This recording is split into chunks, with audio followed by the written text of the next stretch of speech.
Bona tarda, buenas tardes, good afternoon.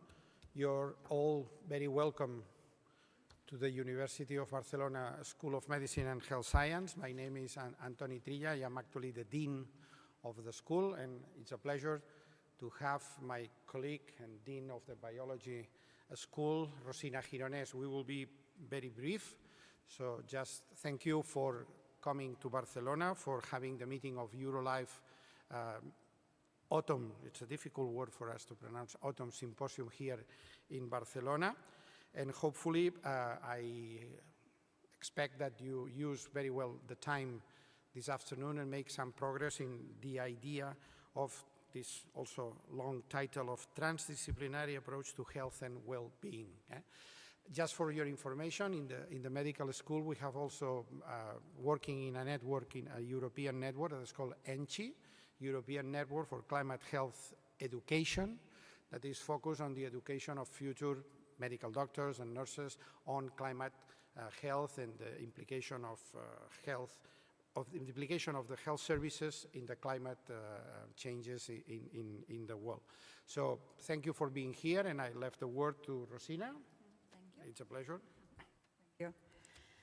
So it's a pleasure to be here. I'm here, I'm the Dean of the Faculty of Biology, as Tony said, but I'm also the coordinator of the Hub on Global Sustainability of the University of Barcelona. And I thank you, the organizers of this meeting, to invite us to stay here and to share with you the work we have done developing the Global Sustainability Hub as a tool to be more efficient, quicker, and to have more impact in all the topics related to sustainability that, as you can imagine, are all related to health and well-being, in fact, no? Everything is interacting.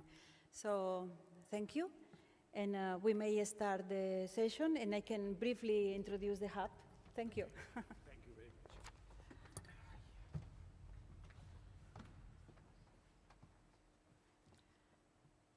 Supposed to be here?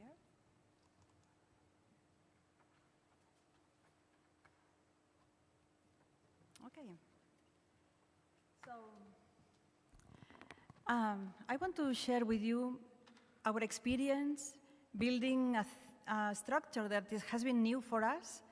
And it's a structure that came from the sense that we need to start working in a different way because we had such a huge crisis and so many different topics related to sustainability that need to be afford really quickly and in a very efficient way. So we thought that we couldn't continue working as we were doing before. And we tried to build a cross-cutting research alliance. In fact, yes, yeah. So trying to contribute as much as we can to solve all these problems, to analyze them and to solve them. So we start by having meetings, in virtual meetings, trying to put together people from different specialties and faculties. That was easy after the COVID-19 to have virtual meetings. And trying to be sure that every challenge was taken by people from different disciplines altogether, bringing some coordinators for every challenge. And we started to meet each other because the scale of a university as the University of Barcelona, it's a nice scale because it offers two opportunities. Of course, the virtual interactions, but also physical, getting to know each other and much close collaborations. So after sharing all this with the researchers at the university, we come up with a hub for global sustainability involving about 300 researchers from 15 different faculties and 17 people belonging to different institutes or centers or research groups. And yes, so, yeah. So the first thing we try to do is to get to know better each other. Of course, we didn't finish with this job. We still have planned different meetings to make it nice. We really enjoy this part because we had a part where we get to discuss in a round table same topics, but from completely different point of views, and trying to match the language. That's the first thing we need to do. So that's really challenging, and it was really exciting, and we continue working on that. and to work in these multidisciplinary teams, and then, of course, to develop tools and technologies and to try to solve and provide solutions. And the objective of providing these solutions is to transfer them to the industry, to do the green transition, and also there is a very important part, and we value very much the members of our hub that are specialists on the social, psychology, cultural action, because these parts are as important as the technical or more biological or chemical part. So, yes. So another of the goals, another of the objectives has been to bring together our specialists with the users, the owners, the farmers, the regulators, and to do that in an open table with public. And it has been really interesting so far, the several meetings we had in this sense. We call that Agora. And we are planning very soon a new one, and it's a really nice experience because there are not so many locations, not so many possibilities of bringing all the people together and really try to make some outcomes after these meetings. Okay, of course, we didn't solve any of the big problems yet, but we will continue doing that, working on that. So, yes, this is an image of what I said, bringing together in the same round table people from completely different faculties, but interested in the same topic. We learn a lot from each other. So we did that to define initially research priorities for the next years, then also discussing about communication. It's a really difficult topic nowadays, you know really well how difficult it is to communicate science, and to fight between giving the right information in a short format, in an easy way, and also not to be giving only bad news. So we need to mix everything in a package with a route to walk. Okay, then we also discuss on sustainability in teaching, and because this is a university, and also lifestyles and university life, no? So, so far we have in the hub of global sustainability, we have a distribution of the experts in 9 thematic research nodes. The nodes are very global. This is very flexible and it's evolving. So we are meeting and we are ready to change anything at any time, yes. But let me just go through a little bit the 9 nodes, and that will be the end of my introduction here. We can come to discuss the special projects that are much more specific and maybe more interest for you, of more interest for you. The nodes, the first one is climate change.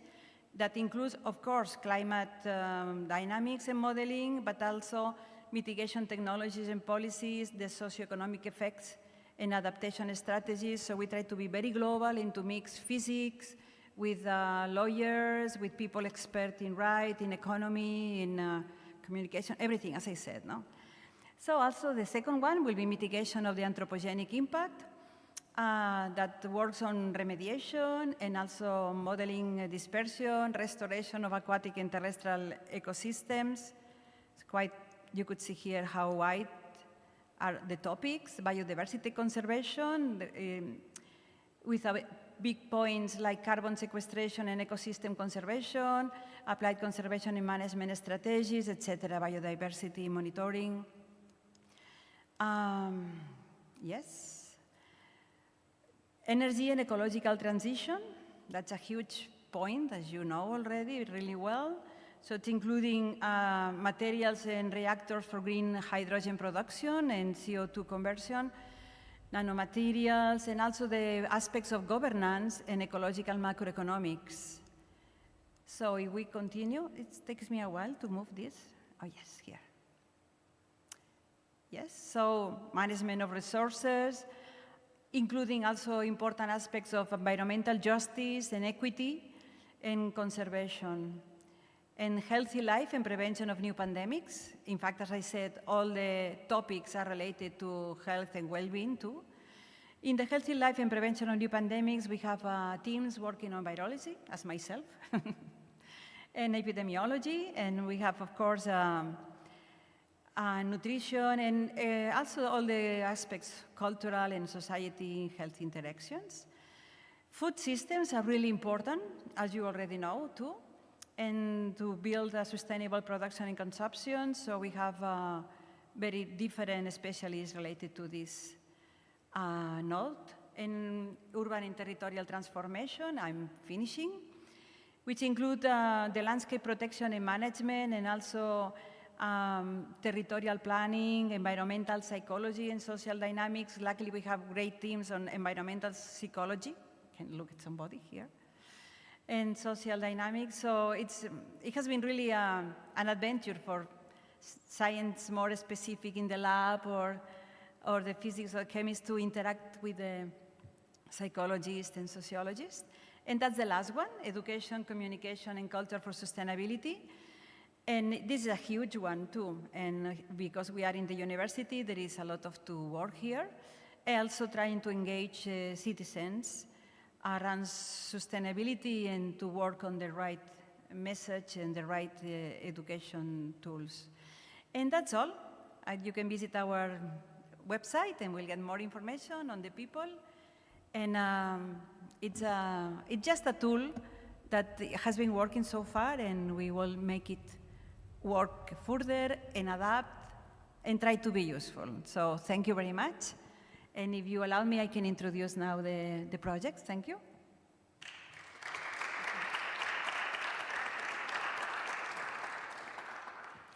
So the first project is called RISCOM, Perception of Risk, Misinformation and Community Resilience, Promoting Safety in Climate Emergencies Due to Flooding.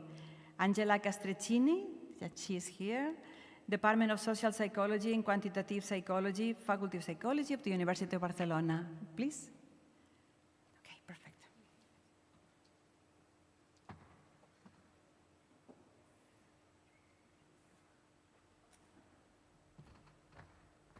Okay, thank you. Thank you very much for inviting us to be here. It's really nice to share one of our projects. So this is a research project that we have developed during this year, and is integrated for different people from different disciplines, and also all of us are vinculated with the global sustainability of the University of Barcelona, and also we have the support of 2 municipalities in Catalonia, and also a cooperative entity working with architecture. So, our project is not about health, really, but is indirect link with this topic in the sense that, as you know, we have some problems related with climate change, and flooding risk is something that is getting every year more important in our countries and also in the Mediterranean coast.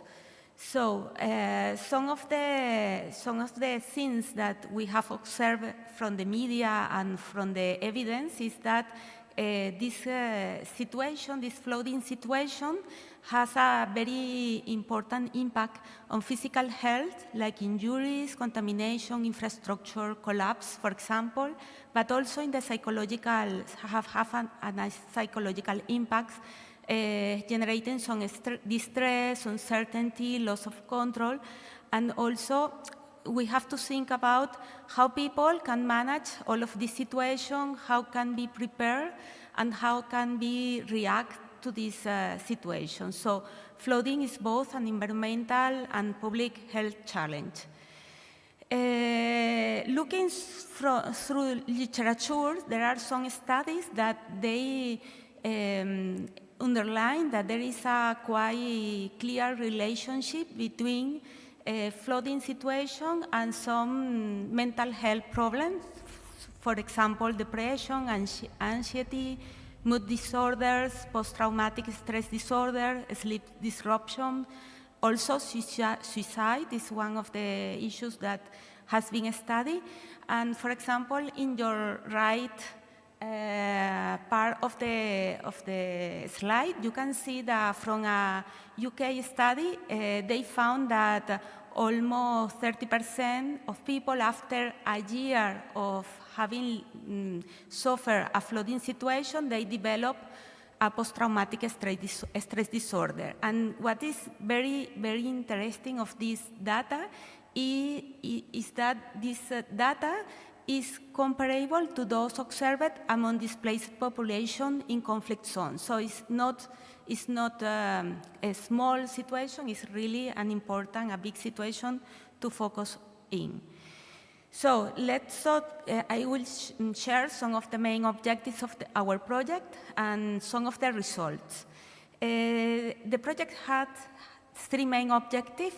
The first one was to analyze perception of flood risk on people of these two municipalities, I will show later, and also to study the role of misinformation and fake news, because maybe as you know, last year we had a flooding episode in Valencia, and in other countries there are also some experience, and there was a very important problem with the kind of information that was moving through the social media. And the third one has to do with the identify social factors that strengthen community resilience in order that people could, to restart and to continue their life. The final aim is to develop or design some educational and communication resources for risk management. So this is more or less the different disciplines that we have in our team.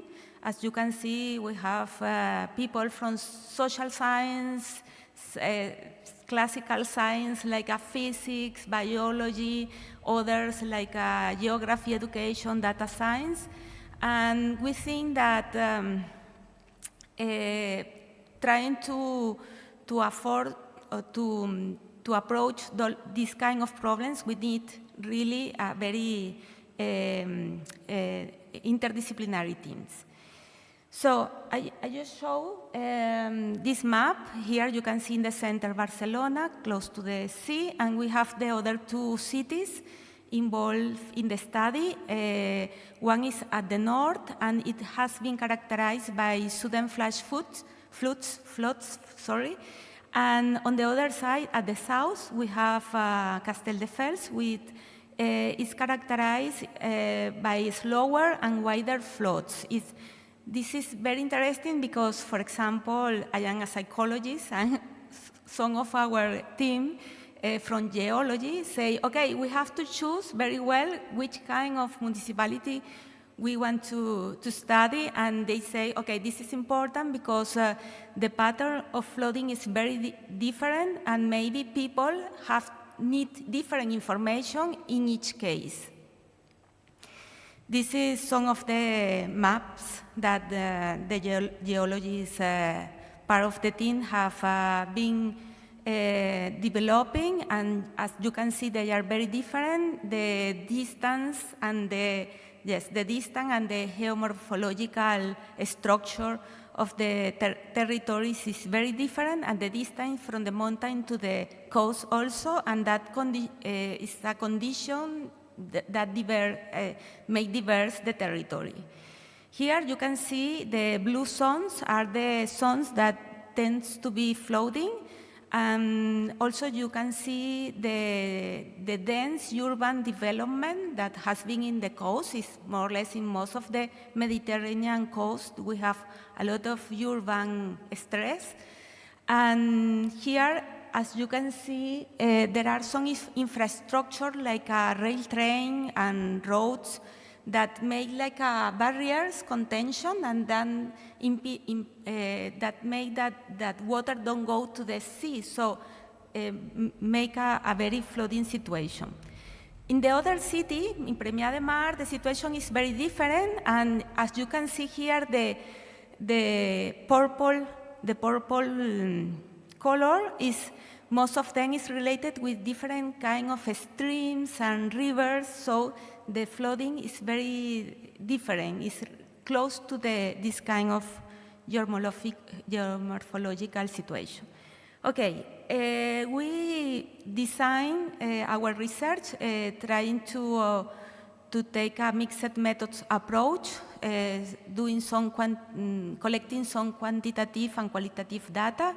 For the quantitative data, we developed a survey with 3 different concepts that of our title: risk perception, community resilience, and fake news discernment.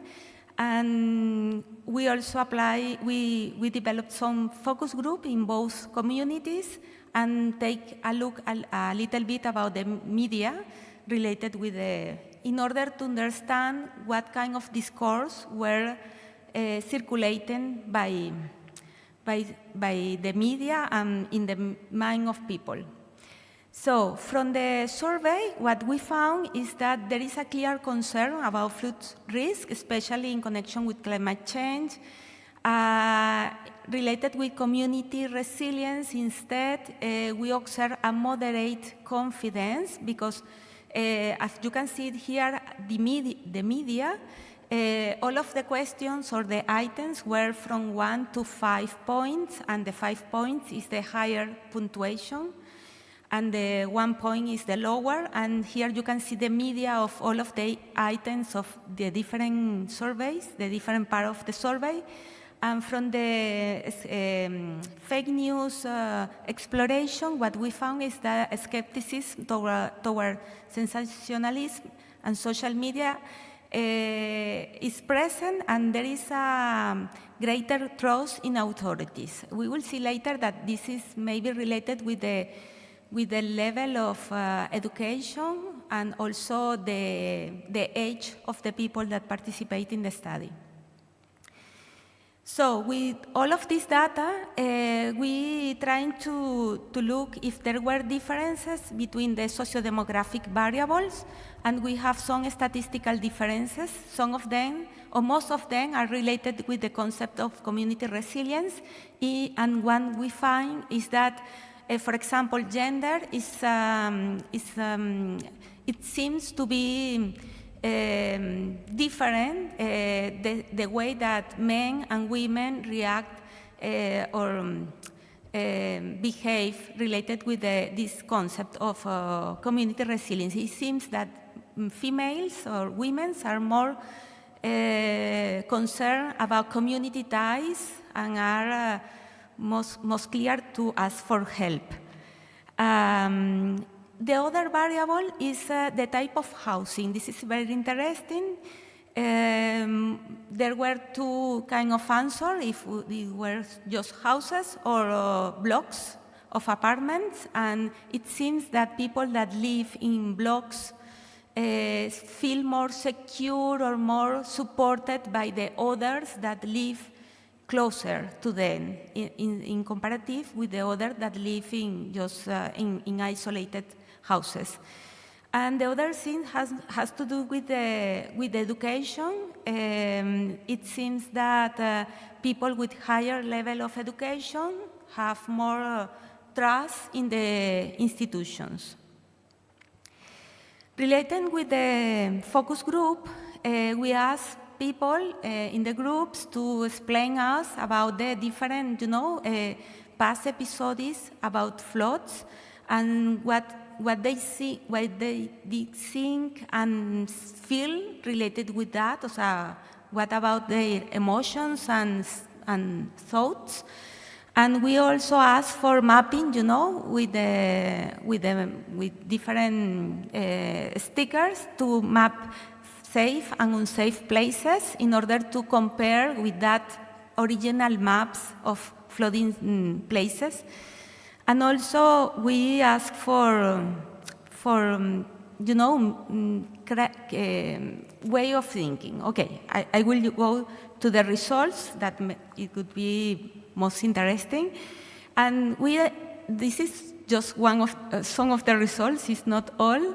And we found some bias about how people think about the situation. And we found, for example, optimist bias, thinking about that bad things happen to other people in other places. For example, one said that might happen in other neighborhoods, but not mine. Also, we found normality bias, which means believing that the future will be the same as the past. And an example of one of the participants, it's always raining like this here, nothing ever happened. And also we find some affective denial, rejecting information that causes anxiety or fear, that is related with that, the first slides that I showed you about the impact on the mental health, and also the externalization of responsibility, saying that, for example, the problem is the problem for councils and city council, and it's not my problem. Okay, for the media analysis, just a few examples also. We analyze some news, taking the approach of framing, and there is a classification of different framings, and we found that most of the news more or less match this kind of frame, attribution and conflict. This is a problem, this is something whose responsibility is from that institution, they have to do something, etc. Also, we found some news framed from human interest, making evidence of the injuries on people, harmful, and also places, and some solutions from the technocratic point of view or institutional. So, one of the outputs, some of the outputs that we are now developing is this that you can see here. We are designing a booklet with practical flood preparedness, where people can make, what they need to be prepared. And there is a standard, but also as a family, how can we organize? For example, if everybody is in their different places, how can we decide where to move, how we contact, etc. Also, we are designing an infographics correcting misconception related with this bias, and some recommendation for campaign design for the authorities of these two municipalities. The next steps that we are now working on that is that trying to put together all of the information to trying to go further than, multidisciplinarity, going to the interdisciplinarity results, and also just trying to present the results to the city councils and the citizens, and we believe that interdisciplinarity is essential and citizens must be part of the solution. And that's all for my side, and thank you very much. Okay.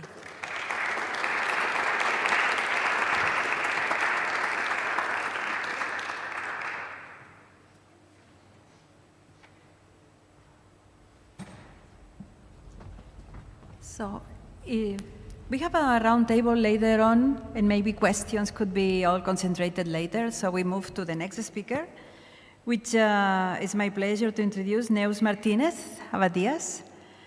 The project has the name of Phenomia, really nice name.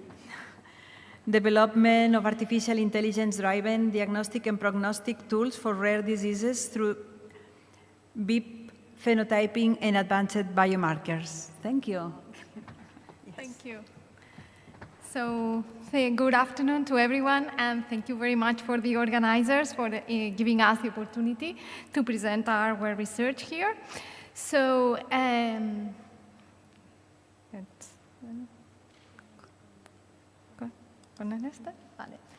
So in the world, there are 300 million people diagnosed with rare diseases, and this is because there are more than 7,000 disorders called as rare, and they are called rare because they affect less than 1 in every 2,000 people. And most of these people, they face long diagnostic odysseys because it can take up to 9 years to get a diagnosis. And the problem doesn't end there, because then they are clueless about the prognosis, and for more than 40% of these disorders, there is no treatment.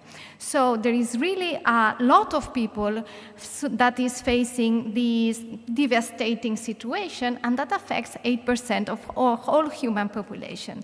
So I have no doubts whatsoever that if we knew that a disease was affecting the whole European population, this would be considered a global health priority. But unfortunately, this is not the case in rare diseases.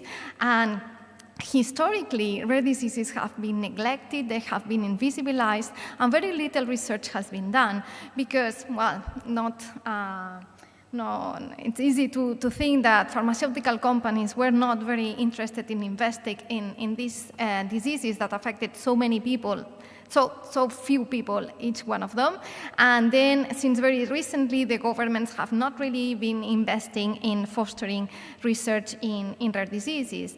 And on top of that, we are also finding that the research that has been performed is very biased, because most of it has been developed in European or North American countries, assuming that what would be found in these populations could be extrapolated to the rest of the world. But this has disregarded the rest of the people, and also neglecting that one of the major factors of human populations is that there is a huge range of genetic and phenotypic variation. So in order to fill in this gap, our research has been concentrated in Latin America, because we know from anthropological and genetic studies that from a population standpoint of view, this was the last continent to be populated from populations coming from Asia, and during their history there has been a lot of recent admixture, and this makes that in Latin America we observe all the human variation that can be expressed in human populations, because in Latin American individuals, we can find all possible combinations between Native American, Asian, European, and African ancestry. And we think that this is a strategic approach to try to encompass the whole variation of the human populations to further understand rare diseases.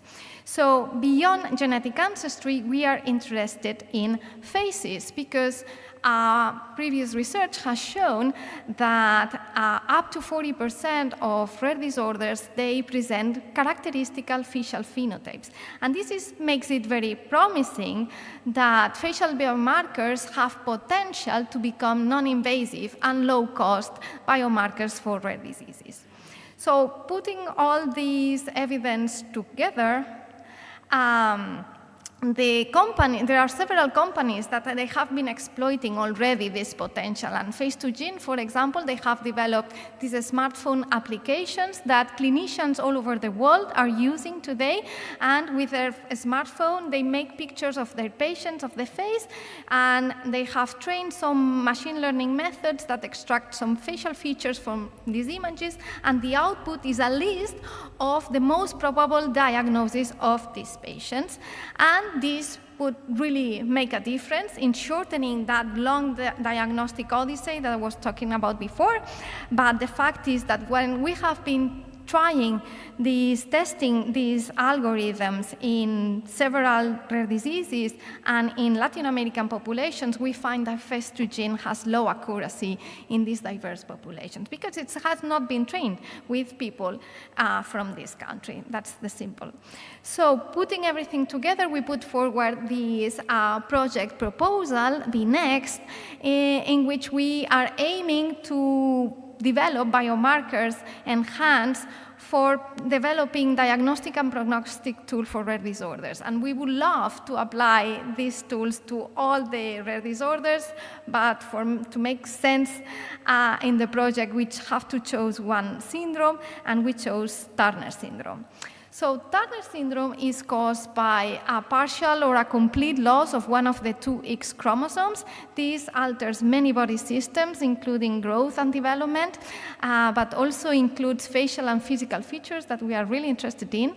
And then we chose this syndrome because within rare diseases, it is one of the most prevalent, and it presents with high genetic and phenotypic heterogeneity.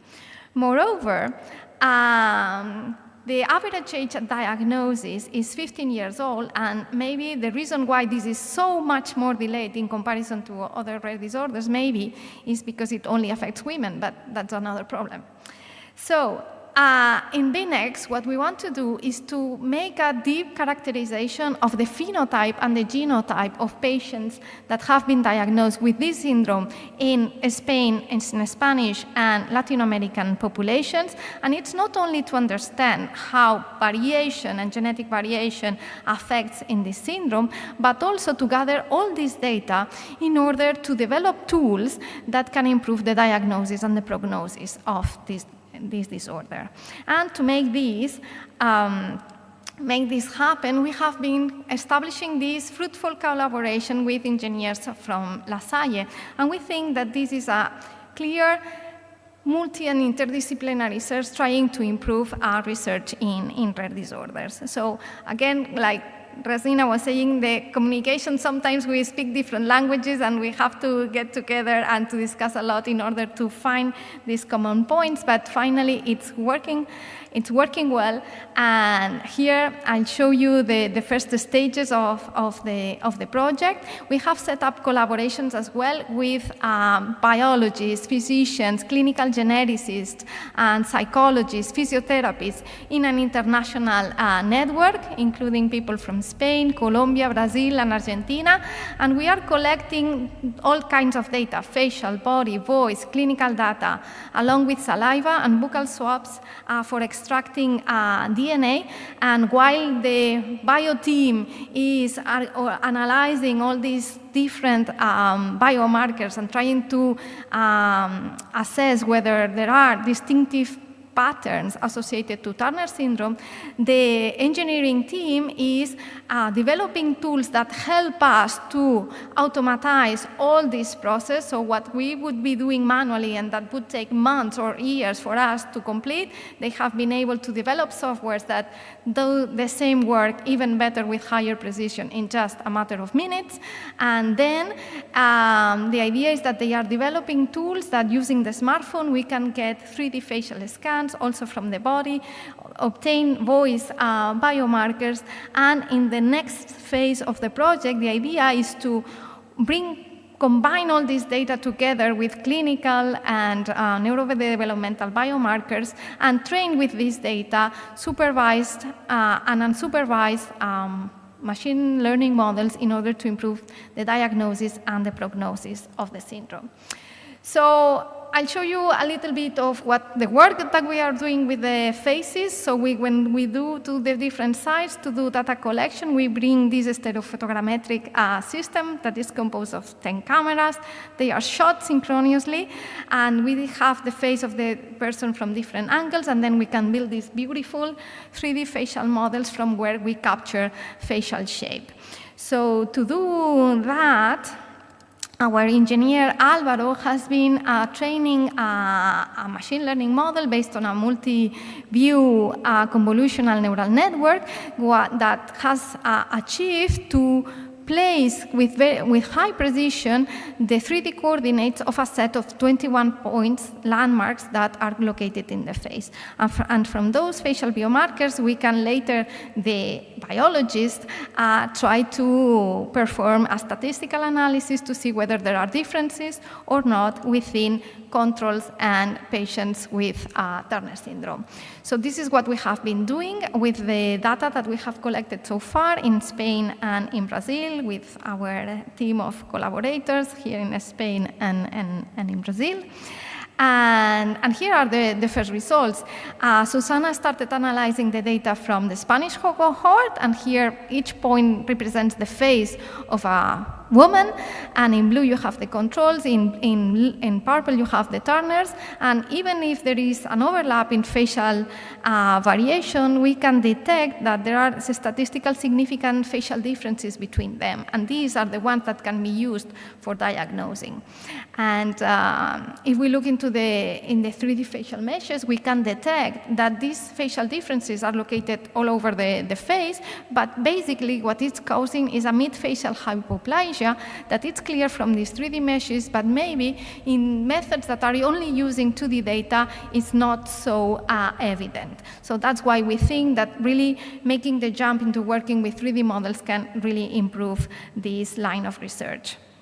Then we have Mireia, that she has started checking what happens with the Brazilian cohort, and she's finding very similar results, also with significant different facial differences between controls and patients. And then we said, well, that's fine, let's pull everything together, all the data together, because then it's really that we will be able to have larger samples, and for a rare disease, this is very important because you have very few cases scattered all over the world.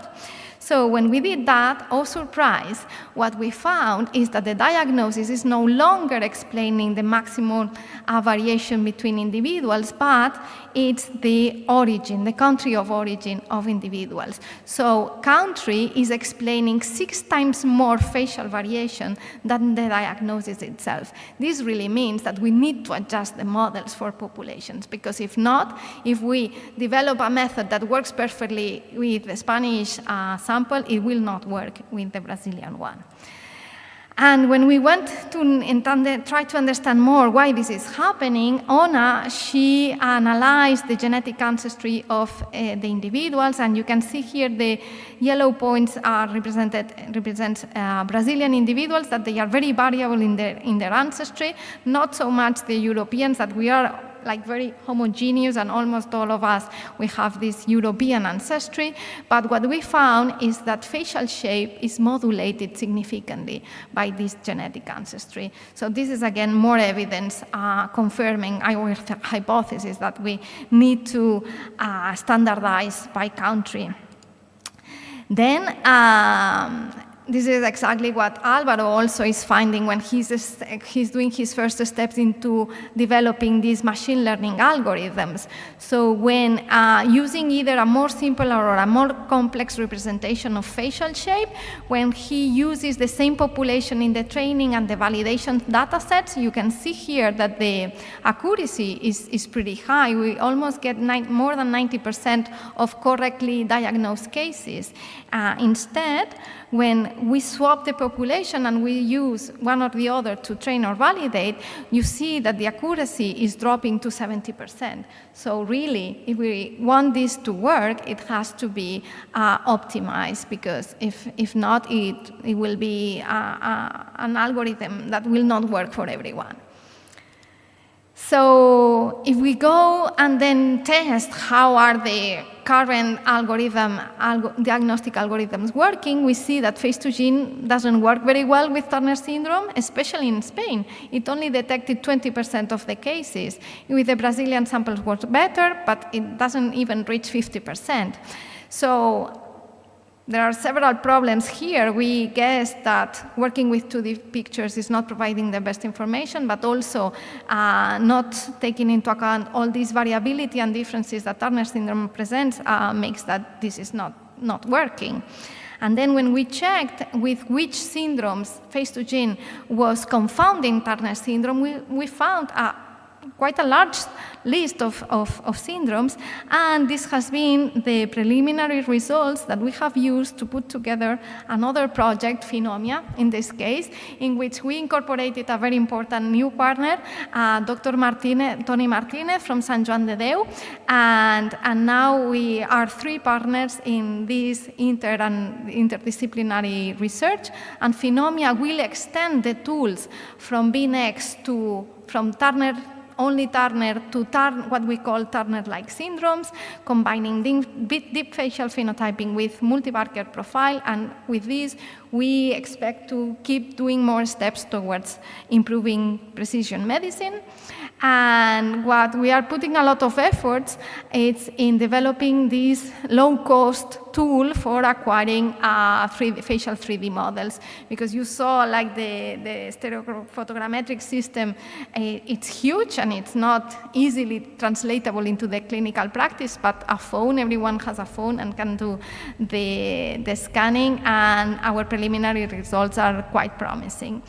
So I have been telling you about this approach that we have, that we try it to be holistic, inclusive, and interdisciplinary, but also it's very transdisciplinary. And I think this was also, this is a key for being able to achieve what we have achieved and to have success. Because in order to study rare diseases, it's super important that you work along with the family associations. So we have been working side by side with the associations, especially of Turner syndrome, but also with many others that we interact. We managed to do that, like working with social media. We have this project called Juntas Menos Raras. In Instagram, we very often share what we are doing in our research, what are our outputs, how we envision the research in rare disorders. And 1 or 2 a year, we organize gatherings in which we bring together the patients, the family associations, researchers, clinicians, and policymakers in order to have this forum where we can discuss in common what are the needs and the future, how we envision future for rare diseases. So that's everything. And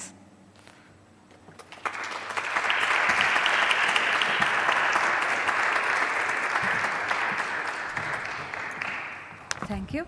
Great project. And now let me introduce Natur Pond, contribution of naturalized urban ponds to the environmental sustainability of cities.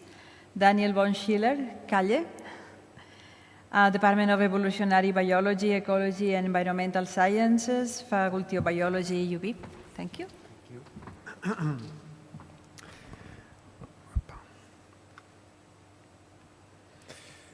Yeah, thanks. Hello, everyone. Good afternoon, and thanks to the organizers for giving me the opportunity to present my work here, or our work here. Yeah, I will present the work we've been doing in urban ponds in the city of Barcelona during the last 2 to 3 years, and some of the key results, and also I will try to be a bit more explicit about how we have used a transdisciplinary approach in the project. Here? Okay. So urban naturalization is becoming important. Many cities are increasingly adopting what we nowadays call a lot nature-based solutions to enhance mainly biodiversity, but also human well-being in cities. And the naturalization of artificial urban ponds, here I will use this acronym AUP, is one of these strategies. And this naturalization usually occurs by the cessation of chlorination of the water that is used in these ponds, and also the introduction of different natural elements, mainly vegetation, but also sometimes animals. Currently, the naturalization of artificial urban ponds basically prioritizes urban biodiversity, while other potential benefits remain quite unexplored so far. In the city of Barcelona, so it's a city actually that has strongly committed to naturalization strategies in different aspects of the city, and also in urban ponds. Here it's important to acknowledge that Barcelona has a Mediterranean climate, so we have water here in our city is a very valued resource and also very scarce resource. So this means that, for example, artificial water bodies are actually the most abundant freshwater system in the city. Okay? And this is not the same in other cities, like maybe some of the cities where you come from. Nowadays, we have over 80 available naturalized artificial urban ponds in Barcelona. Here you see a little bit of a map of it, and we have them distributed all along the city, and especially in this area here, which is the Montjuïc area, and here also in the part, what is called the Parc Labyrinth de Horta, but we also have these natural urban ponds also in other parts of the city, very urbanized ones. And I have shown you here on the right side also two pictures of ponds in Barcelona. On the lower part, you see a typical naturalized pond. This is one from Montjuïc area. And on the upper part, you see a typical non-naturalized one. Like, there is also a lot of them in the city, more than the naturalized ones. And here's where our project comes in. The project is called NaturPond, and we have basically two main goals. The first one is to evaluate how naturalized artificial urban ponds contribute to achieve key environmental goals in the city. And the second goal is to provide knowledge that really can support what we call the informed decision-making by both managers and practitioners. And in the lower part, you see a little bit a graph of the benefits that we want to study or that we have studied during this project. And these benefits are basically climate change mitigation, climate change adaptation, also aspects of biodiversity, human well-being, this is where psychology comes in a lot, and also pollution prevention and control. To address such objectives, from the beginning we saw that we actually needed an interdisciplinary and even more probably a transdisciplinary approach. So we built at the beginning an interdisciplinary research team, and here we have ecologists like myself, but also geologists, hydrogeologists, and also environmental psychologists. Okay? And this is the team that basically wrote the first proposal for the project that was funded. We could not involve other stakeholders like managers or practitioners in the beginning of the call, but we involved them right from the beginning of the project because we wanted to involve them to have their perspective to the project, basically to align our research to their needs, okay? Because many times, at least this happens to me, many of my ideas are not always easily transferable to what really managers want. And from the beginning, we organized meetings like the one you see here in the picture, and also interviews with different managers and practitioners to really try to align, let's say, our ideas with their ideas and make our outcomes of the project more practical for them. And the managers we involved were basically different areas and independent bodies of the Barcelona City Council. Here it was important Becasa, which is Barcelona Cicle del Aigua. These people are responsible for managing the water in the city. But we also collaborated a lot with the Museum of Natural Sciences. Here basically the Botanic Gardens, which also are using a lot of, or are doing a lot of naturalization of ponds, and also the Zoo Park of Barcelona. And practitioners, we try to involve several companies, environmental engineering companies, which actually are the ones that are implementing many of the restoration, naturalization projects in the city and beyond. And we have collaborated a lot with one company called Naturalea, which is a bioengineering company. So in the next slides, I will present to you some of the key results we have been able to obtain so far. I will start with some biodiversity results. This is the first things we studied. We wanted to see what is the contribution of naturalized urban ponds to the biodiversity in the city. And basically, we found that these systems are biodiversity hotspots. So we have seen that they can host over 150 species of algae, plants, insects, amphibians, reptiles, and birds, like the ones you see in the pictures. These are all pictures from organisms we found in naturalized urban ponds in Barcelona. We also have found that it is important to have a high structural complexity, especially in the aquatic vegetation, to increase this species diversity. Also, not surprising, we have found that there is a high prevalence of exotic and even some invasive species in these ponds, and this poses risks to the city, but also beyond the city for these type of species being able to expand. And we have identified that here the main management challenge for managers is basically selecting the species that can withstand the urban conditions, which can be very harsh for many of these species, but also providing at the same time aesthetic value, which is a very valued thing by people, you will see later, and also supporting local biodiversity. Okay, the second thing I will show you is we have investigated also this potential benefit of pollution prevention and control by these type of systems. Here it's important to know that these systems are basically fed in the city of Barcelona, at least, basically fed by groundwater. And this is good because this is an available water resource in a city like Barcelona, where I said we have a Mediterranean climate and water is scarce, okay? But the problem is that this water is often very polluted, okay? Polluted with heavy metals, but also with many organic contaminants, etc. And an interesting thing we have been seeing is that when we compare non-naturalized and naturalized ponds, like in the graphs you see on your right side, we see that these naturalized AUPs are able to immobilize a lot of contaminants. For example, heavy metals like zinc, copper, nickel, and much more effectively than what occurs in non-naturalized urban ponds, where we see much higher concentrations. And this is basically due for a lot for the vegetation that grows in these naturalized ponds. And this effect of immobilization is very fast, okay? So this naturalization could be a strategy, a nature-based solution for groundwater treatment that could allow also to use the water from the groundwater that stays in these ponds later for other uses, like, for example, for irrigation in the parks. Another benefit we have been studying is climate change mitigation, and we have been doing this by measuring the emissions or the fluxes of greenhouse gases in these ecosystems, and we have found some interesting things here also. We have seen that the naturalization can reduce the emissions of greenhouse gases, especially in nitrous oxides, this N2O, which is a very potent greenhouse gas. And we can see this on the graph here on your right, where we see non-naturalized ponds and naturalized ponds, and where, in general, the concentrations, or in this case it's fluxes, not concentrations, but also the concentrations have a similar behavior, show much lower values in the naturalized ponds for CO2, for methane, for N2O, and also for the total flux. Okay? And we have also seen, by measuring different parts of these ponds, that emerging aquatic plants can play a very crucial role in reducing these emissions. So here, a small conclusion is that naturalization can also act as an effective climate mitigation tool in urban environments.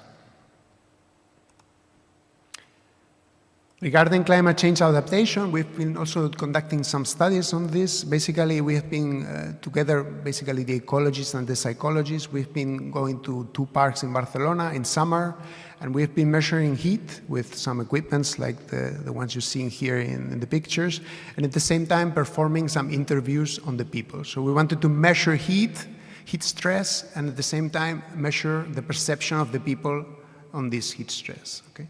And we have seen that there is a cooling effect of areas with naturalized urban ponds in the parks during this summer, although this temperature reduction is quite subtle. But at the same time, it can be perceived very positively by park visitors from many ages, different genders, etc.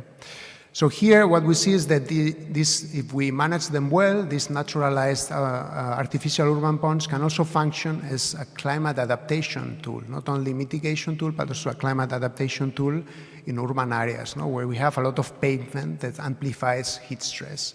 And this is an important thing now for the city of Barcelona, who is now also promoting a lot what they call climate refugia. And this type of systems in the park could also be a type of climate refugia. This is something we want to work more. And then finally, I also wanted to show you the benefits on human well-being that we also have been studying, more from a psychological perspective. Here we've also been performing a lot of interviews in different parks of the city with ponds, also visual observations with different tools, and we've been performing different types of analysis. For example, this type of networks analysis you see here on the graphs, where you see a network here on the upper part of green spaces without ponds, and on the lower part of blue spaces. And we see the different type of people that go there and the different behaviors. So with all these interviews, visual observations, here I give you a bit of a summary of what we have been finding so far. First thing is that the visitors of these ponds perceive their high aesthetic quality. This is something that comes in all the interviews, and in many of them. And also that there is a greater psychological well-being in these naturalized urban ponds. Also, we have been seeing that these ponds can help reduce stress in the city, enhance relaxation, and restore the attention of many people that visit this type of systems. Right? At the same time, they can encourage like unique water-related behaviors, like the ones we see here a bit on the right side, like biodiversity observation, interaction with water, and photography, things that people don't usually do in other systems that don't have this type of systems. And finally, what we also have seen that is that the presence of ponds also leads to longer visitor stays, supports social interactions, nature connection, and also psychological restoration. All of them very important in a city where many of us live and are very stressed. So some takeaway messages at the end that I wanted to give you, a bit summarizing what we've seen. The first thing is that naturalizing urban ponds really provides multiple benefits for cities and for the residents in the cities.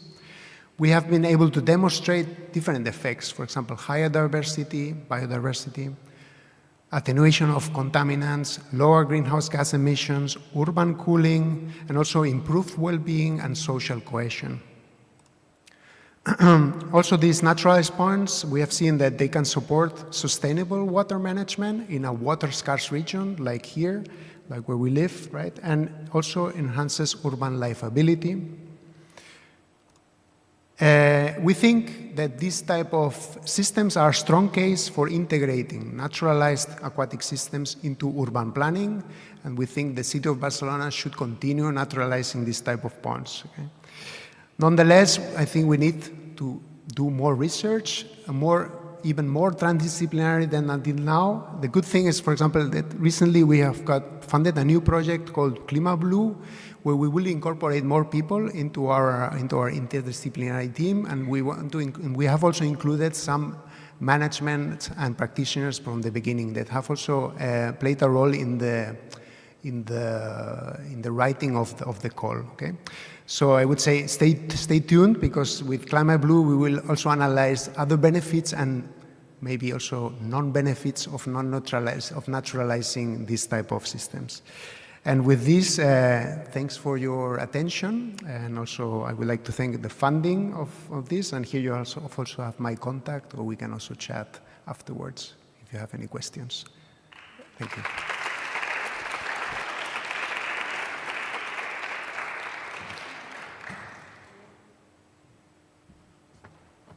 So thank you so much. What a diversity here.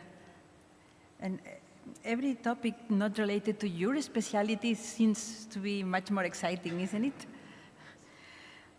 So now I'm introducing the last one for this session, which is Canvia el Rostre, co-created audiovisual campaign to combat HIV stigma among young on social media. Sergio Villanueva Baselga will be the presenter, and is from the Department of Library Science, Documentation and Audiovisual Communication, Faculty of Information and Audiovisual Media, UB. Thank you. So thank you, Rosina, for the introduction, and thank you, Eurolife, for the invitation to this session.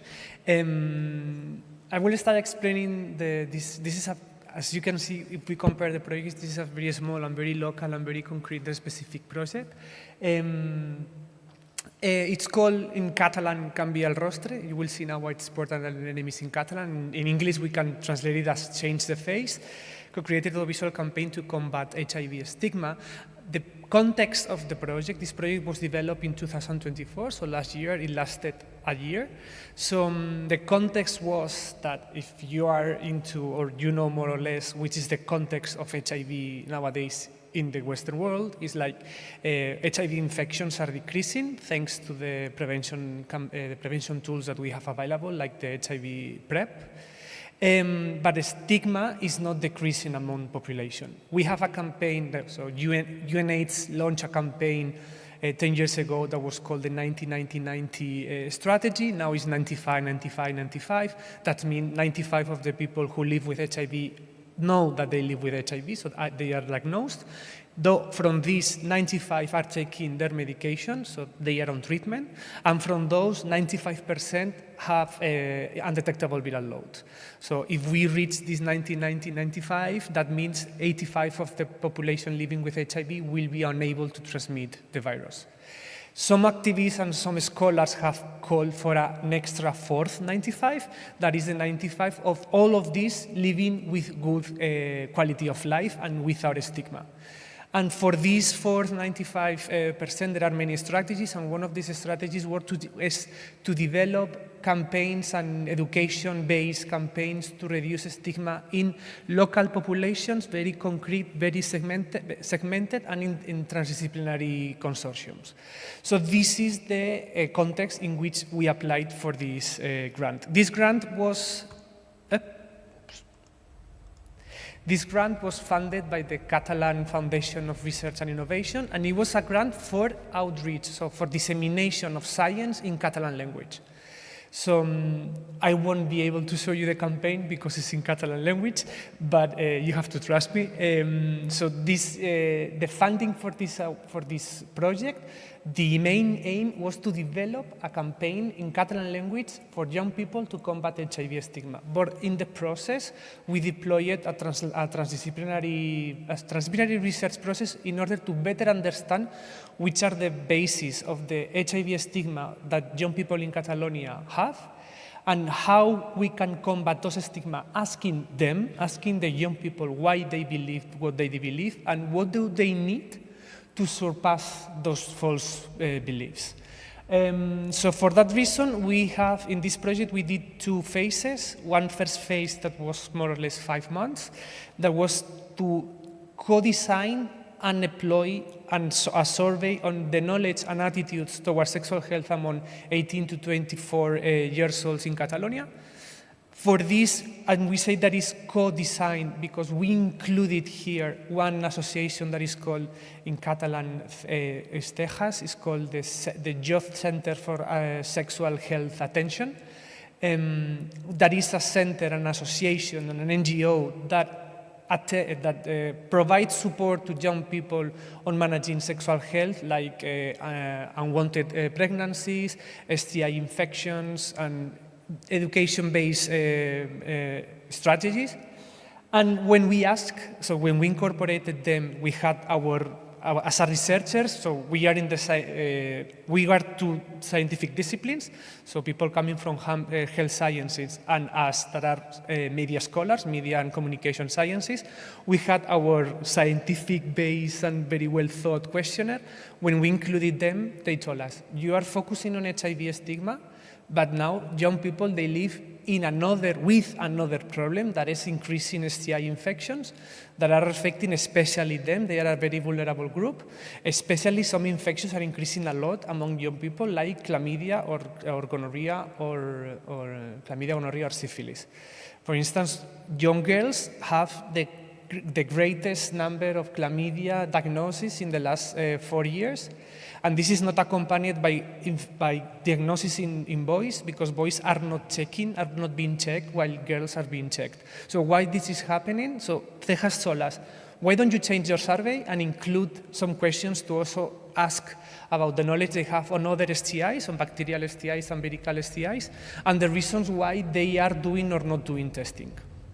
So first thing we learned, we wrote the proposal in a very odd way because we didn't include the stakeholders we wanted to include in the research process, in the writing process, as Danis has done now. And the second phase, after the survey, we have this diagnosis and this picture of how this Catalan young population thinking and addressing sexual health. The second phase was this co-creation process of this audiovisual campaign that was facilitated by this NGO that is called Cejas. We included another NGO that is one of the most important NGOs for LGTB sexual health in Barcelona, that is called STOP, and we asked young people, so the young people themselves, they were involved in this process. We call our students in the audiovisual degree in our faculty, and other young people from other faculties in order not to be asked.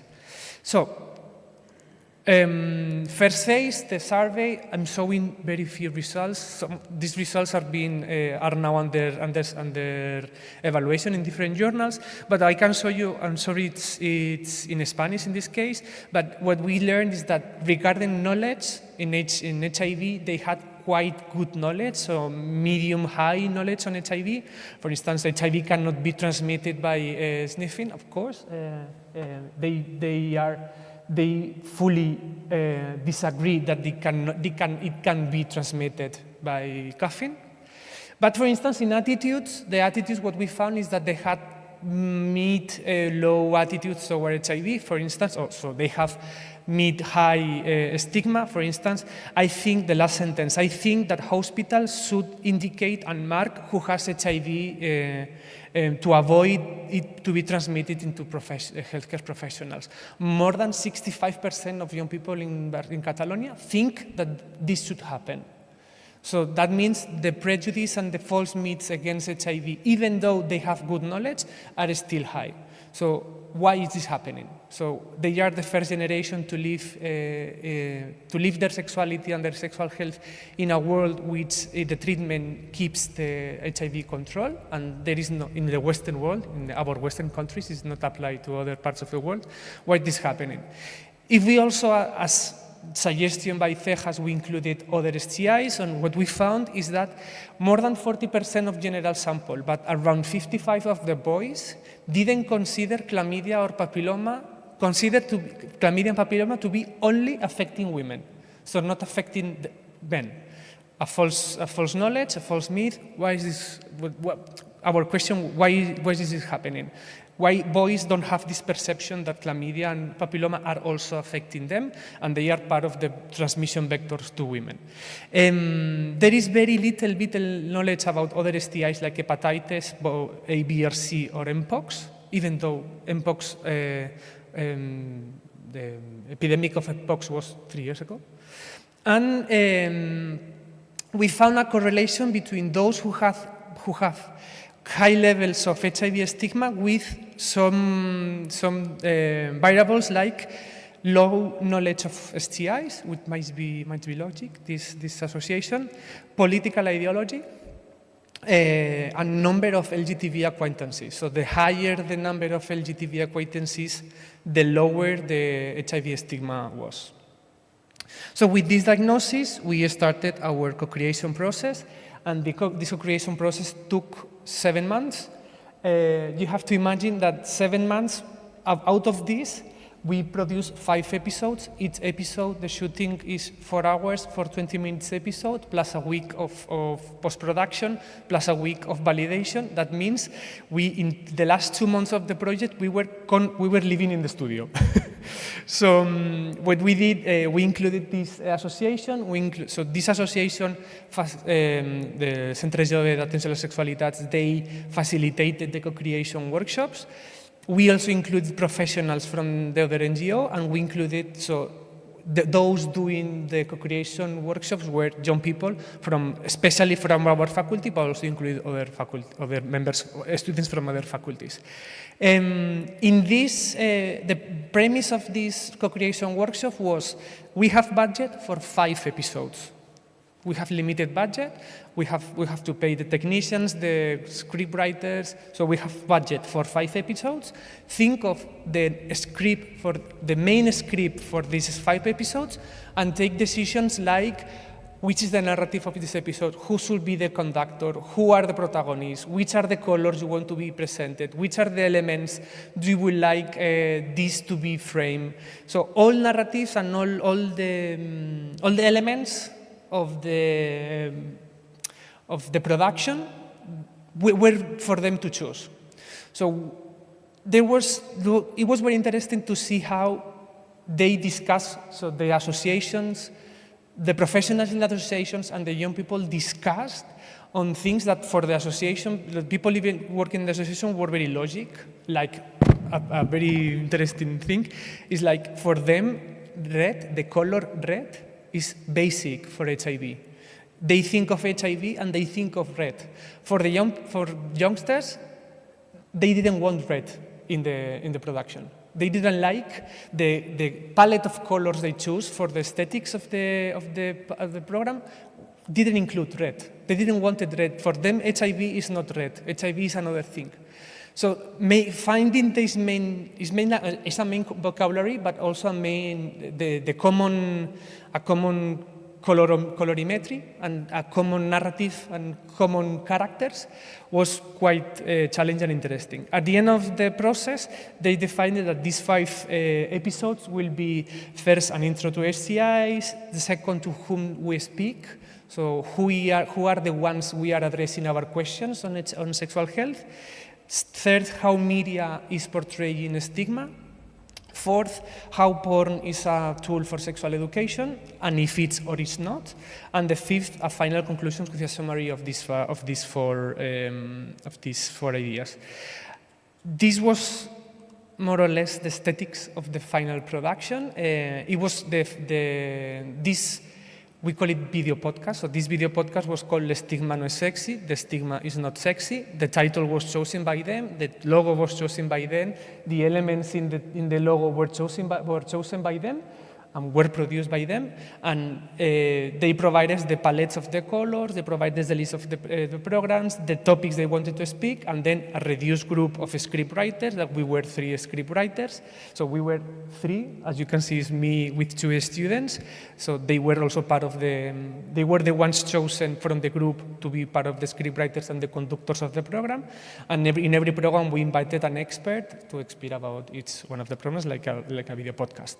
So at the end of the day, when we evaluated, so we finished the 5 episodes, we gave the episodes back to the group of the students that had participated in the co-creation workshops, and they evaluated them, and with some positives and some negative aspects, that if we had opportunity to continue the video podcast with another project, we would have incorporated into it.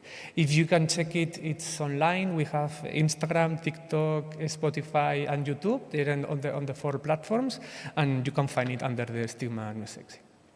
And that's, yeah.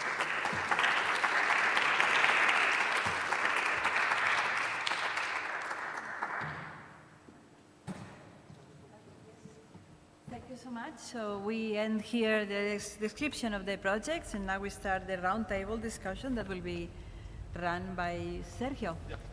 Thank you.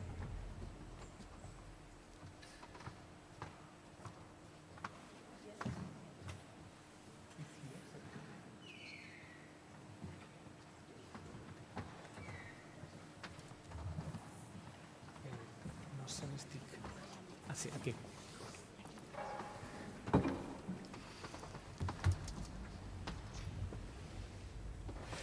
So thank you everyone for being here still, and we will start now a roundtable about the challenges that we have when we face transdisciplinarity. I prepared a slide. I don't know if the technician can put the slide on the differences between interdisciplinarity, multidisciplinarity, transdisciplinarity, and so on. You know where we can have the slide? Because for introducing the table, I wanted first to make, we have here. Yeah, so some of these terms, as you can see in our presentations, we have used some of these terms like interdisciplinarity, multidisciplinarity, transdisciplinarity, but sometimes we use it without knowing exactly which are the difference among these words. So before starting the roundtable, I wanted to clarify, or at least provide some examples on how these concepts are different. And I like a lot this slide that is very visual and explains the differences as if the different scientific disciplines were vegetables. Yeah?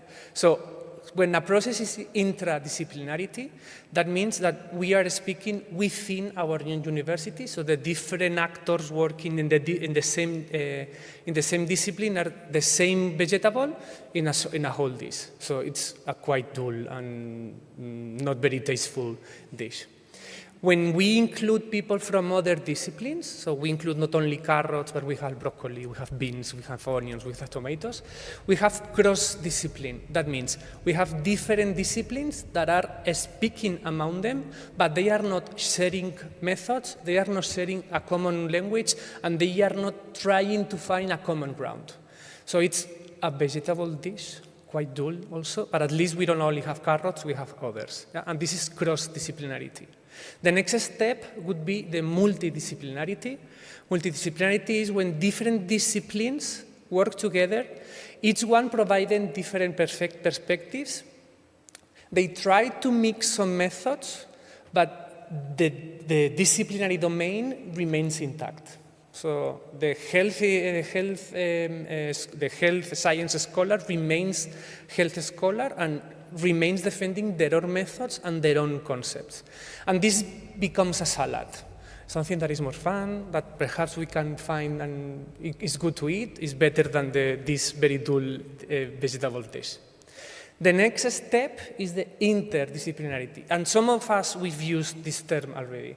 So interdisciplinarity means that the different disciplines really mixed, so the different persons coming from the different disciplines really mix, really try to find a common ground, try to find a common vocabulary, a common glossary of the words they are using, and there is a common understanding of these words. There is a common ground of the methodology they are using, so they are mixing methods and finding good solutions for the mix of these methods. But there is still some remainings of the original disciplines. Yeah? And this is a stew, let's say, yeah? And of course, better than a salad, depending on for whom. And then we have the last step, that is the transdisciplinarity. And in the transdisciplinarity, the big surprise is that out from different vegetables, we get a cake. So in the transdisciplinarity are different disciplines working together, finding a common ground, finding a common glossary, understanding the common way, the methods, but including non-academic and non-people from for outside these disciplines. So companies, NGOs, public administration, civil society organizations that provide those ingredients that without us realizing make our work having different objectives. So making a cake out of the different vegetables. So when we speak of transdisciplinarity, perhaps this is something that we can discuss now. Transdisciplinarity always means an effort from us, scholars, to adapt to other disciplines, to open our eyes to other disciplines, but also to others that don't work on science. And they don't speak on our words. They don't think of papers. They don't think of scientific outputs. Their aims, their logics, their ideologies, their agendas are very different to us. And if we open our ears and our eyes to them, we can find a very different objective that will satisfy all of us. Who doesn't like a cake? So with this introduction, we can open the roundtable. And the first question that we had, I'm going to the second question, that is, as you've seen, the different projects that you have listened have had a problem with time. When we go to interdisciplinarity or transdisciplinarity projects, we have to deal with time. This is very we can stop sharing the slides. With that slide was enough. It's very time consuming. It's not the same working with our team on our topics, on our methods, and with our aims, that including others with different logics, different agendas, and different expectations. And that's timely cost. And our projects last 1, 2, 3 years, so that's very challenging. How do you manage this time challenge in your project or in your transdisciplinarity experience? Who wants to start? Neus? Or okay, I can start, yeah. First, I would like to thank the Global Sustainability Hub of Universitat de Barcelona for inviting me. I haven't been one of the speakers because I collaborate with Neus for like 10 years now. I'm also the only researcher who is not from Universitat de Barcelona, which makes our collaboration not only inter or transdisciplinarity, but also inter-institution, which is not always easy, because your institution and my institution are very different. We are a small university, we are private, you are big, you are public, so this makes things also a little bit complex sometimes. About time, yeah. As I said, we've been collaborating with Neus for 10 years now, so I think we already managed to overcome those problems that we had at the beginning, because we are very different. We are engineers, we are computer scientists, they are biologists, and we think in completely different ways. And we had differences not only in semantics, to understand each other, it was a challenge at the beginning, but also methodological challenges, which sometimes still arise now, because we think that in a very different way. We engineers, we want it everything now, we want it everything fast, we want the data now, and we want to solve the problem right now. And sometimes it's not the way to go. Sometimes you have to reflect, to understand the data that you are given, and it's the main challenge that we face. And it has taken us quite a long time to address these issues and to solve these problems, but once you overcome this phase, anything we can achieve is much more than we could achieve by ourselves. So it's a really, really rewarding way to proceed. Yes.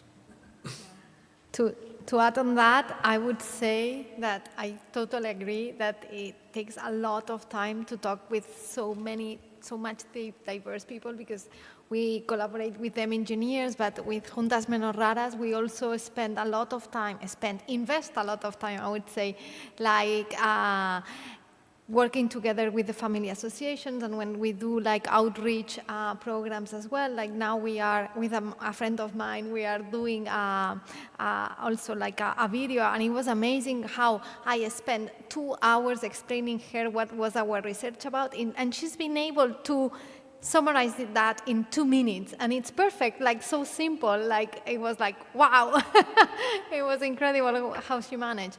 And I would say a key of that is finding good partners, like partners that everyone is involved, that everyone is committed, that like everyone makes the effort to understand the other, like because sometimes you try with people and there is no personal match as well, and then it makes it much more difficult, this transdisciplinary very research. good lesson. That try to work before with the partners, before starting like a big project, because time management will be one of the challenges. Angela? Yes, in that way, it's more or less, as I said, for example, that we were working with the city municipalities and an entity of cooperative entity. So we take our network, working, our previous network, trying to localize who is working in that municipality, maybe that people could connect with other, and it's more easy to start with people that you already more or less know how they work, what are their interests, what are their needs. So starting from that point of view is easier than starting, like a cold door, that say in social science, that trying to find someone that you don't know is very difficult. So starting with your social network could help to manage time, yeah.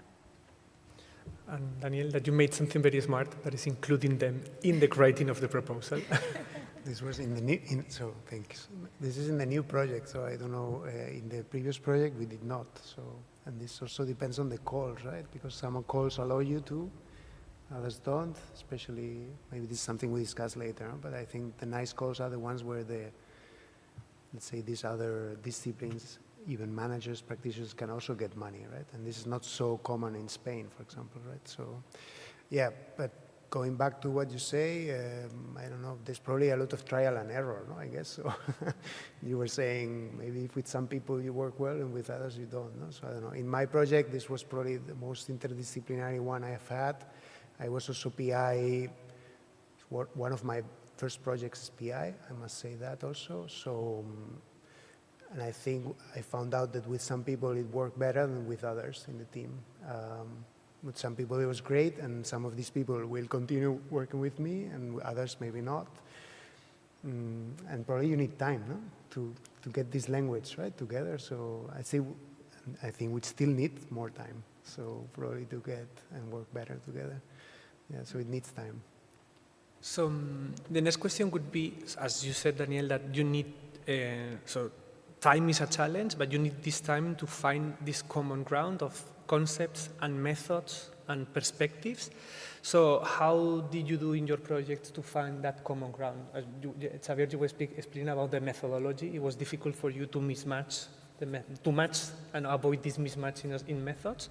How did you do it? You employed some techniques, some strategies. How was that process of matching methodologies and concepts?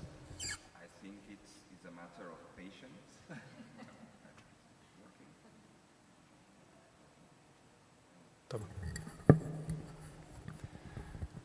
I think it's a matter of patience and curiosity. I think it's both ingredients are necessary to think out of your box and get interested in the methods that, in this case, Neus and her team use, which were completely unknown for us, and now we understand those methods, we value those methods, we understand how we can integrate those methods in our pipelines for developing these algorithms and these methods that we are programming and these automatic solutions that allow us to help and to solve these problems that we are addressing.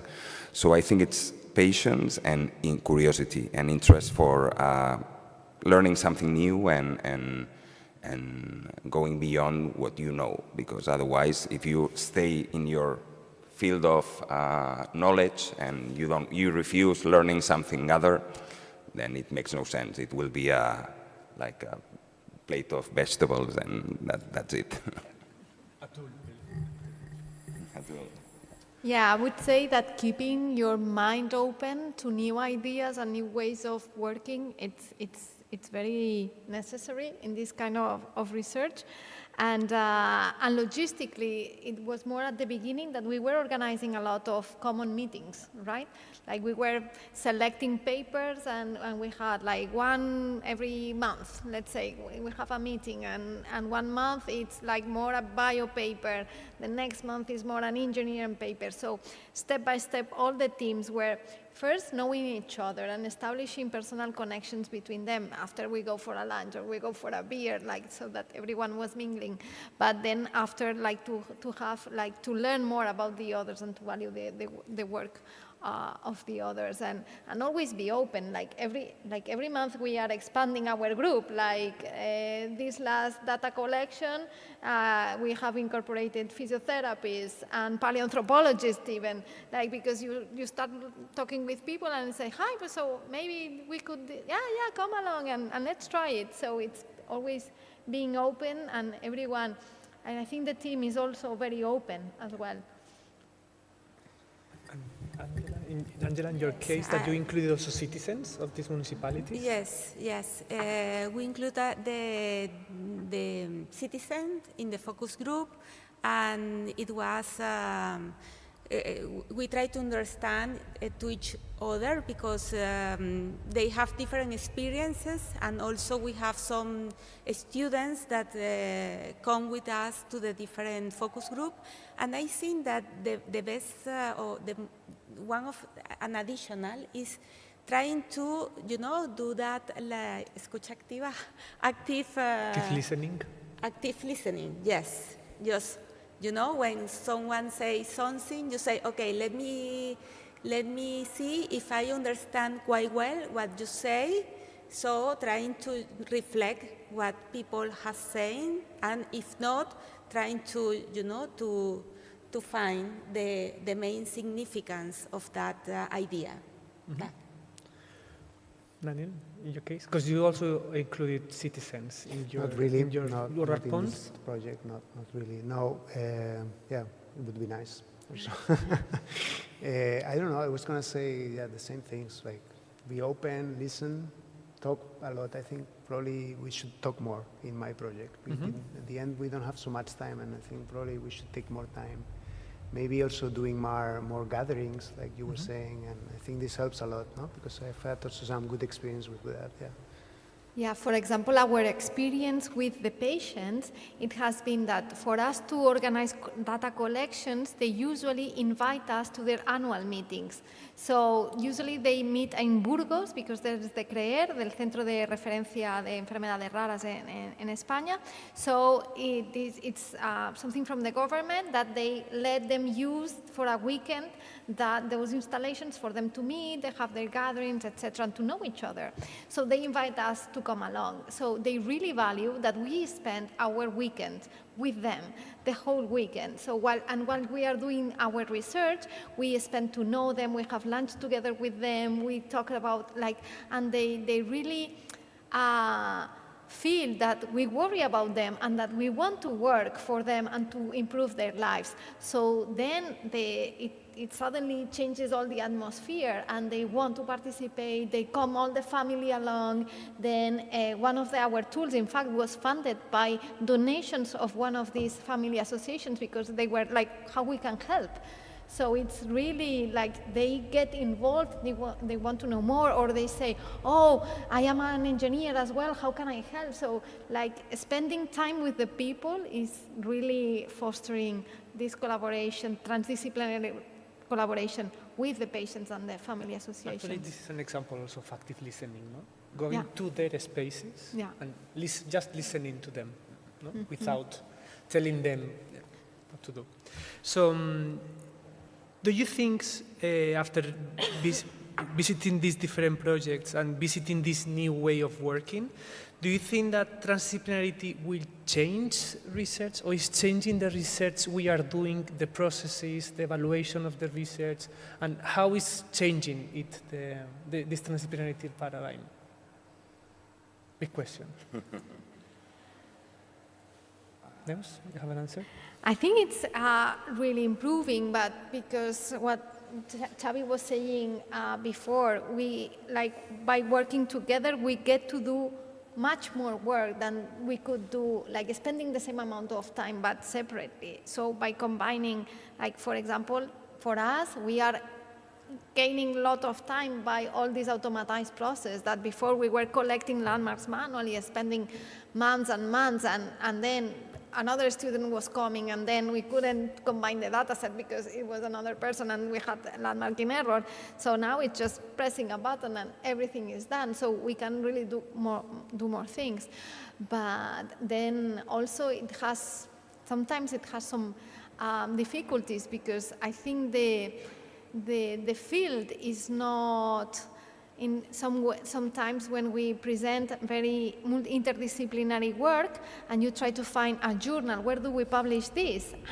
It doesn't fit to any journal, because it's not it's not through engineering, it's not through biology, it's a combination. So there are not so many papers or calls in programs in which field do I apply, in which category. You don't fit anywhere really, and that's a point. Yeah, in some sense, when you are collaborating with another discipline, and for us, for engineers, it's super nice to have a real-world scenario where we can apply our tools, but you also find, like Neus was mentioning, that some more purist engineering researchers, they somehow disregard what you do because it's like applied engineering. But otherwise, if it's not applied, what's the sense of doing this? I mean, I can develop very advanced algorithms that are absolutely useless, but if we have a field of application, and this transdisciplinarity allows us to have a real-world application and a very useful application, it's for us a change in the way that we envision research, the way we transmit research to our students, for instance, in university. It's much more compelling for them. It's much more easy for me to explain what I do as a researcher to my students if I explain, well, we are working on a project, trying to diagnose rare diseases and so on, that if I was doing something more abstract and with no very clear application. So for us, this is a very big change. Angela? Yes, in my case, I think that this kind of transdisciplinary approach brings us the opportunity to analyze, the complex reality, because we have different point of view, different way of understand the reality. So in that way, it could cover a bigger picture of the reality. And on the other side, also, it seems that, for me, that you can find what are the needs of people, because I am a social psychology, so I am very interested about what are the needs that, that science needs to cover. So I think that working with transdisciplinarity, we can identify those needs and trying to work for that, so in the same sense as applied research. Daniel, what do you think about this new paradigm, and where is research and science going with it? I think it is changing. So my answer is yes. I think it is becoming, so if you are transdisciplinary, your research will be much more applied. So I think it goes together, right? Because if you have your end users with you, your product will be practical for the end users. So in that sense, I agree with Angela that I think you do more holistic research, but also I think especially you do really applied research if you do it well, right? Because we are not always successful. So I think this we need to acknowledge. Sometimes I think our products maybe are not the ones that people really want or end users really want. But if we are successful, then our work will do like the whole way, right? From research to end users. So perhaps it's changing in the way that transdisciplinarity is also teaching us that not all our results are positive. And not all our results are positive. We also have negative results, but that there are also valid results. Sure. No? Yeah. And Neus pointed out something that is very relevant, that is the grants and scholarships you applied, that if they are very disciplinary focused, when you apply a transdisciplinarity project, it's difficult to fit it. And it will add also on publication. So if you publish, I'm evaluated as a social scientist within the media studies or communication sciences, but I have many publications in health journals and in infection diseases. And sometimes that makes the evaluation, the research assessment very difficult. So my last question will be, which institutional mechanisms do we need to foster this change, both in the research assessment, but also in the research funding? So which institutional changes do we need? Any idea? Xavi? One thing that the other day we were talking with Neus is that, we are in two different universities, but we mostly work like if we were a single research group, more or less. In fact, I'm co-supervising thesis in her lab, and she's co-supervising thesis in my lab. But the fact that you co-supervise a thesis when it comes to accreditation processes and so on, it counts as a half a thesis, not one thesis, which is ridiculous. I mean, Neus is co-supervising thesis in my lab because it's necessary, because we are doing research in the frontier of two fields of knowledge, two very different fields of knowledge, and the other way around. So it doesn't make sense that when we go to ACU and these kind of agencies that give us accreditations, one co-supervised thesis, interdisciplinary thesis, is half a thesis, not one thesis. So maybe this should be changed, and interdisciplinary research, when it's truly interdisciplinarity, it should be regarded as a value, not as something that adds, not that subtracts to that. Yeah, I think some things are changing in the evaluation. Like, for example, the last PhD grant that we got, it was like, it also counted, it also, it's not? See? Sí, sorry. Sorry. So it counted, it was given to our students half a point more because there were interdisciplinary course supervision. So that is nice. So at the project level, in the same way that now in the different calls you have to write an assessment of how do you deal with gender, for example. So it would be nice to explain how you include the transdisciplinarity in your research. And then, for example, on the other side, when we apply for these els grups consolidats, no, it's penalized that you are working with people from other universities. So in that sense, that is not helping because that means that you only can find partners within your university. It's good to promote internal collaboration, but you cannot really penalize like that there are externals because like maybe the people you need is outside or the people that you get along with are outside. So there are things to be done there.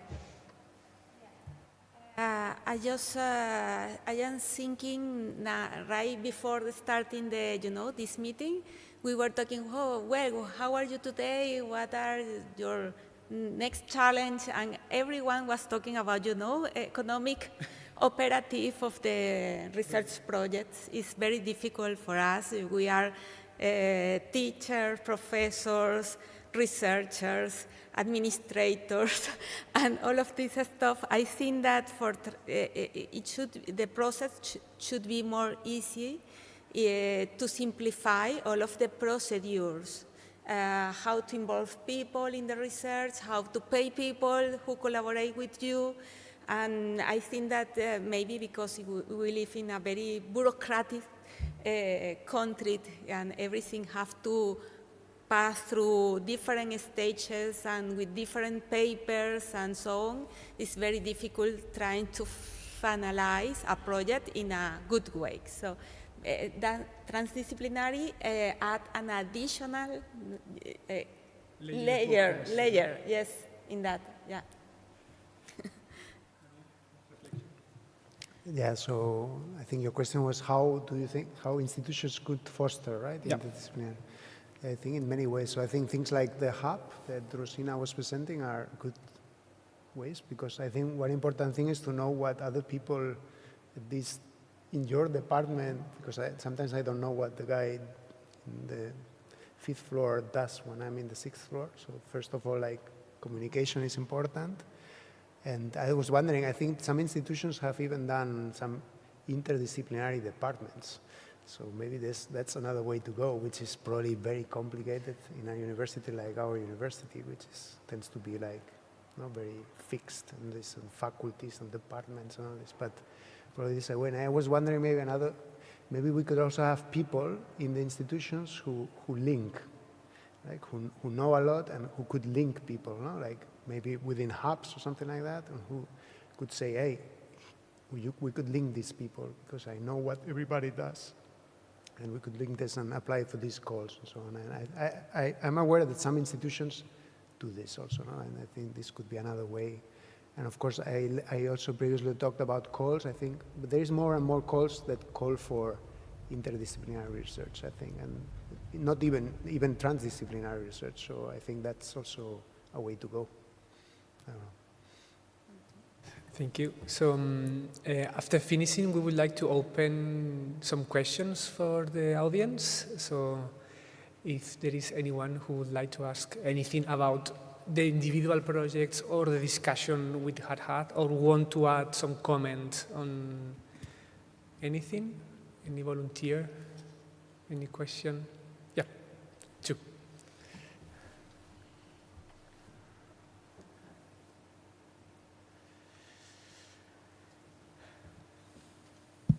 Thank you. Very interesting discussion, I must say, and very interesting projects.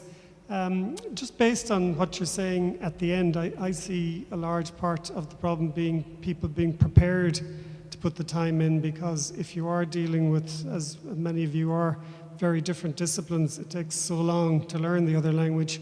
And do you think, therefore, that a way to encourage that might be that, that projects could automatically be funded for an extra period of time if they are successful. That's one point. The other point, I wonder, do you have any kind of feel for how many projects fail because it just is actually too complicated and you don't have enough time to establish a proper communication?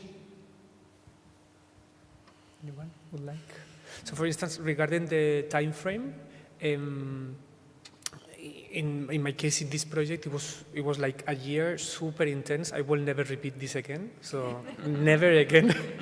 So for instance, now in the Spanish research scheme usually are for projects who are 3 years, that are 3 years long. And now that they would like to promote transdisciplinarity, they allow for a 4th year. So in the project that I'm coordinating now, we applied for a 4th year because it's transdisciplinarity. And really the first year was only getting into common with the different NGOs who were working, the different researchers working on it, and we really need this 4th year.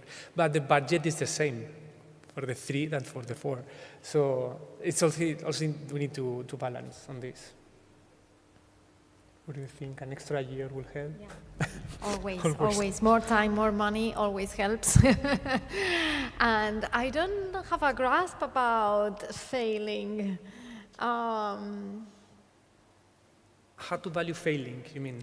How to value failing? No, yes, that he was asking if we know, have an idea how many of these transdisciplinary projects fail, because but fail on getting funding or fail in their deployment? You never hear from them again, sort of thing. They just don't work. I guess. I don't know. If I can say, I think my feeling is they never are successful 100%, at least in my case. So I think my ideas at the beginning do not fulfill completely. But if I arrive to 70%, usually I'm happy. I don't know, that's a bit like it usually went for me, but my experience is also limited. But yeah, I think at the beginning you usually start by, we will produce this and that, and this will be super useful. And usually we do not, in some things we are successful to the end, but in many others not. And I think it's part of the job. And if I can add, how to make this transdisciplinarity approach being more present in the universities. It's not only about the calls, it's that how the culture in the university is, so like for instance the hub, but also making this discussion going into lower layers like students. So usually we face transdisciplinarity when we are already established researchers, or maybe in the PhD we start thinking about it. Why don't we include this in master's programs? So master students already facing with other master students from other disciplines and trying to solve a challenge that requires different disciplines. So trying to embed this culture into all the parts of the educational parts of the university. Why not? No? You know, on a related theme of that, I mean, a lot of initiative in research is translational research, is to translate it into practice. You know, if it's medical research, to have it. Can you repeat and put the? You know, and to add another term would be translational research, where you take your research and translate it into practice. And it could be a drug into practice, it could be ecology into practice. And I would think there's a much higher success rate when you have a transdisciplinary team leading it forward, is that you need that expertise to move it to the next stage along the continuum of translating it into whether it's practice or whether it's commercialization or whether it's a new guideline to introduce. So I would think the teams, you know, or team science using this approach has a higher success rate. So I think this is the way science needs to go to move forward. To really congratulate this approach, and I agree, it has to be right across the line. I don't know if I got well, because we were not listening very well, the question. You got it, like?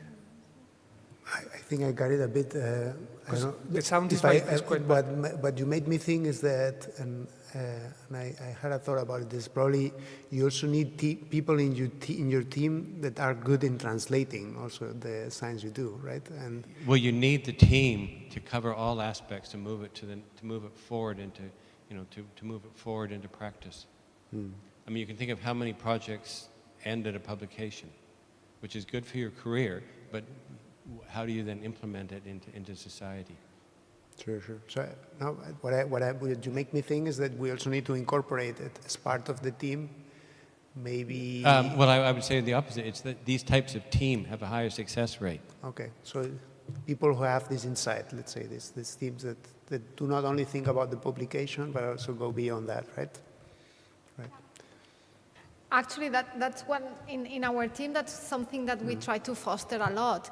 That I told you about this Instagram account that we, the PIs, produce and show what we are doing, but we also encourage the students that when they go to a meeting, when they finish their final degree, like they do a short video themselves recording what they have been doing, what were the results, or also sometimes they, and they are super good doing this, and TikTok and these things that they record while they are collecting data, etc.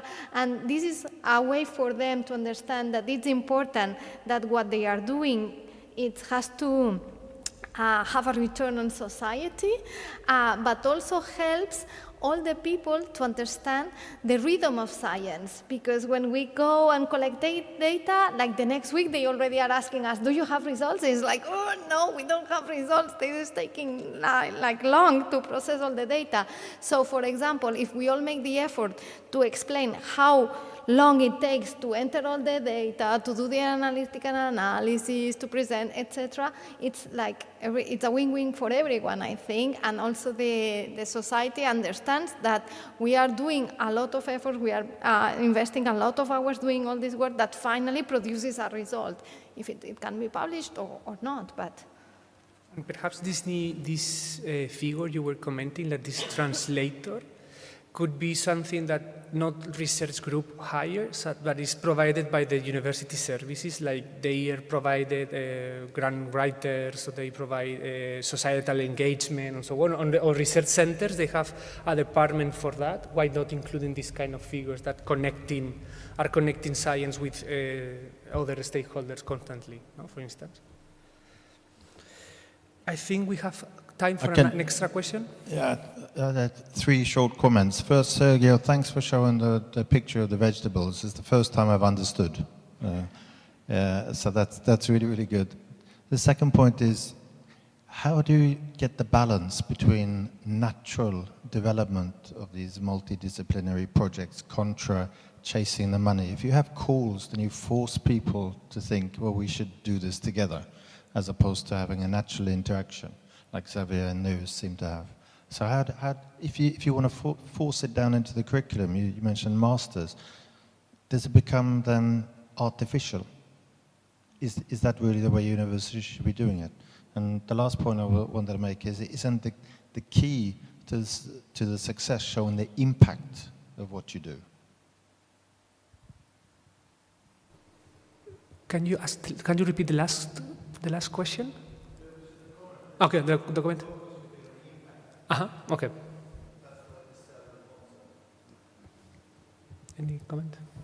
yeah, I totally agree on that sometimes when you are looking for funding and you try to put all together all these people, sometimes, and we tell it, like this week we were commenting this, that we just submitted a grant proposal in which we were participating, and you have a feeling that this is a bit Frankenstein, right? That everyone puts together its piece, but if you really don't devote time enough to think about what every piece means and how you put them together, that the whole makes sense, sometimes you have this feeling that it's a bit Frankenstein, and it's cool maybe to say that you are doing very fancy stuff in very different fields, but at the end of the day, it has to make sense. Yeah, in this sense, I would add that it's important to have control of the project and, I mean, make it grow slowly. If you are collaborating with different partners, okay, just consolidate that collaboration, and before you add a new vegetable to a plate, okay, this is good enough, okay, let's add another one, because if you start putting more ingredients into the mix, it happens that you finally obtain a kind of Frankenstein proposal which makes no sense and will not get funded anyway. I would like to give a comment about the transdisciplinarity into programs. We have one program which is called Health, Aging and Society. It's a master program. And there the elderly board is one part of the program. So our students have to discuss problems and hear the elderly what problems they have. So when they are in their professional environment, they learn not to take decisions over elderly, but with elderly. And a large part of the program is also called co-creation. So they have a lot of assignments in which they co-create with the elderly solutions for the future. So I think that would be one example on how you can get transdisciplinarity into a program.